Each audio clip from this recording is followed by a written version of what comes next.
ये व्यक्ति जो है वो फुल्ली क्वालिफाइड है, एजुकेटेड है, इंजीनियर है, इसको पता है कि नेट में जाके अपन क्या कर सकते हैं, कैसे डॉक्यूमेंट को चेंज कर सकते हैं। तो उसी का फ़ायदा लेते हुए इसने फेक फर्म बनाया।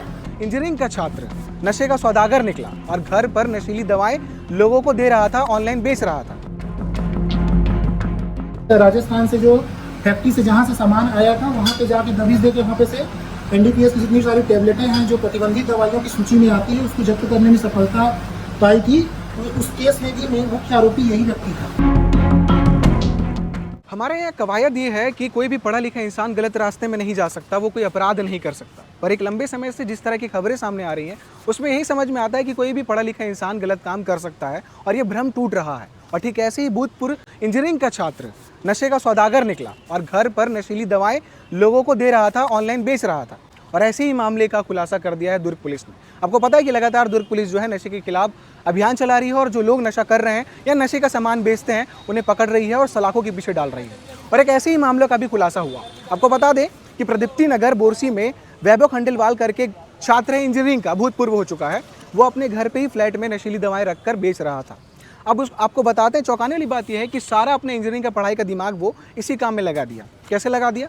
वो फर्जी ऑनलाइन फार्माकास्यूटिकल बनाता है, यानी कि फर्जी पंजीयन कार्ड बनाता है जिससे वो किसी ऑनलाइन मार्ट से नशीली दवाएं यानी कि जो दवाएं हैं वो मंगा सके। उसके बाद वो ओरिजिनल जीएसटी पे भी करता है, अकाउंट भी ओरिजिनल उपयोग करता है, पर उसके पास जो फार्मा की जो पंजीयन थी वो फर्जी निकली। और आपको बता दें, जब पुलिस इसके पास पूछताछ करती है और इसके घर में जाकर जब तहकीकात करती है तो इसके पास से, इसके फ्लैट से ही तकरीबन 17,000 टैबलेट और 12 नग सिरप, वो सिरप और टैबलेट्स जो प्रतिबंधित हैं, यानी कि आप उसको ऑनलाइन भी और कहीं से मैनुअली भी खरीद नहीं सकते, वो भी डॉक्टर के कंसल्ट से ही दिया जाता है। पर वो इस नशीली दवाओं को यानी कि प्रतिबंधित दवाओं को वो ऑनलाइन ई-मार्ट, इंडिया ई-मार्ट करके वेबसाइट से मंगाता था और मंगाने के बाद लोगों को ऑनलाइन भी देता था और घर से भी मैनुअली देता था जो भी इससे संपर्क करते थे। कई ऐसे जांच पड़ताल में कॉन्टैक्ट सामने आ रहे हैं जिसकी पुलिस अभी छानबीन कर रही है और उनसे पूछताछ भी करेगी। और सिर्फ छत्तीसगढ़ में नहीं, बाहर से भी यानी कि अदर स्टेट से भी इससे ऑनलाइन सामान जो है, नशीली दवाएं जो है लोग परचेस किया करते थे। हालांकि पूरे मामले में जांच पड़ताल की जा रही है और इसी मामले को लेकर क्या कुछ पूरा डिटेल है, किस तरीके से पुलिस इसके पास पहुंची। आपको बता दें कि इसके ऊपर पूर्व में भी 2 मामले दर्ज हैं और भी 2 मामले अन्य मामलों पे इसके ऊपर दर्ज है। इससे पहले भी जब ये जेल के अंदर गया, फिर से जेल इसी मामले पे जेल के अंदर गया था, फिर से जब ये बाहर आता है फिर से प्रतिबंधित नशीली दवाओं को बेचने का काम ये शुरू कर देता है और एक बार फिर ये पुलिस की गिरफ्त में है। और इस पूरे मामले में आज प्रेस कॉन्फ्रेंस में एडिशनल एसपी अभिषेक झा ने क्या कुछ जानकारी दी इस मामले को लेकर, सुनिए। कल हमारे यहाँ एक अभियान चल रहा था, जी सर, 2 दिन का अभियान चल रहा था। तो कल जो अभियान के दिन में मुखबिर से सूचना मिली कि क्योंकि हमारा अभियान नशे के खिलाफ ही था, अवैध शराब और जो नशे के सामान जो बिकता है उसके खिलाफ ही ये कार्रवाई चल रही थी, अभियान चल रहा था। इसी दौरान मुखबिर से सूचना मिली कि एक जो व्यक्ति है जो पहले भी एनडीपीएस के मामले में जेल जा चुका है, वो वर्तमान में बोरसी में रह रहा है और उसके पास ऐसा माना जा रहा है कि बहुत सारी जो है नशे का सामान जो है उसके पास उपलब्ध है, जो टैबलेट वगैरह जो है वो स्टॉक करके रखा हुआ है। इस सूचना के आधार पर एससीओ की टीम और थाना पद्मनाभपुर की टीम ने रात को वहाँ पे दबिश दी। दबिश देने के बाद फिर जांच पड़ताल किया गया। तो जांच पड़ताल करने के बाद ये जो सब सामग्री जो आप देख रहे हैं, तो नशे की जो टैबलेट्स हैं, सिरप है, इसमें टोटल 17,000 से ऊपर के जो टैबलेट है, 17,000 नग से ऊपर टैबलेट है जो बरामद हुआ है। और साथ ही कुछ जो है वो प्रतिबंधित जो सिरप है वो जो आपके सामने है वो भी जब्त हुई है। तो इसमें फिर अभी हम लोगों ने एनडीपीएस के तहत मामला दर्ज किया, एनडीपीएस एक्ट के तहत मामला दर्ज करके इसको विवेचना में लिया है और आगे की कार्रवाई हमारे द्वारा की जा रही है। इस प्रेस कॉन्फ्रेंस को बुलाने में और आपको बताने में ये बताया जा रहा है कि पहले इसका ऑलरेडी जो है 4 मामले हैं।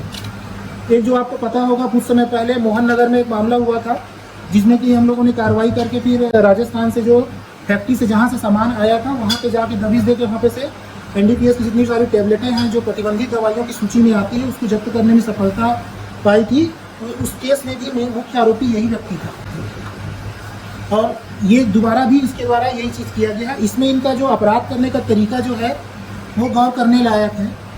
ये व्यक्ति जो है वो फुल्ली क्वालिफाइड है, एजुकेटेड है, इंजीनियर है, इसको पता है कि नेट में जाके अपन क्या कर सकते हैं, कैसे डॉक्यूमेंट को चेंज कर सकते हैं। तो उसी का फ़ायदा लेते हुए इसने फेक फर्म बनाया, अपने नाम से फेक फर्म बना के इसने फेक फर्म बनाया जरूर, लेकिन जीएसटी इसने एक्चुअल में लिया, जीएसटी नंबर, और उसके बाद ये अपने आप को जो इंडिया मार्ट नामक साइट है जो B2B के लिए जाना जाता है, वहाँ पे जाके एज ए सेलर इसने रजिस्टर्ड किया।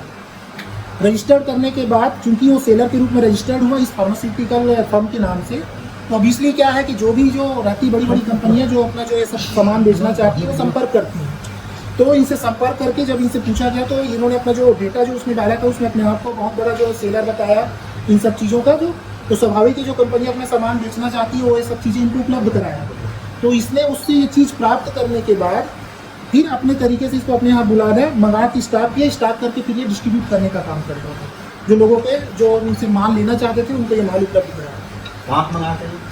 ये अभी जो शुरुआती तौर में अभी तो पूरा डेटा बैंक स्टेटमेंट आना बाकी है, बहुत सारी चीज़ें जो है अभी ऑन पाइपलाइन में है, बट अभी शुरुआती दौर में जो गुजरात है और हिमाचल प्रदेश की जो है फैक्ट्रियाँ हैं वहाँ से भी कुछ सामान का जो दिख रहा है जो बैच नंबर सब के आधार पर शुरुआती दौर पे दिख रहा है कि वहाँ से कितना माल मंगाया, अब तक कितने माल मंगाया, कितना के बेच चुका है? यही चीज़ मैं बताना चाह रहा हूँ। अभी शुरुआती दौर में जो अपन प्राथमिक रूप से अभी देख रहे हैं क्योंकि तो शुरुआती स्टेज में है अभी। तो आपने सुना एडिशनल एसपी ने क्या कुछ जानकारी दी इस पूरे मामले को लेकर। वो व्यक्ति अभी भी नशे में था जब वो प्रेस कॉन्फ्रेंस में मौजूद था और ऐसा बताया जा रहा है उसकी भी आदत है कि वो भी वो नशा करता था, इसी तरह के सिरप का सेवन करता था और गोली भी खाता था।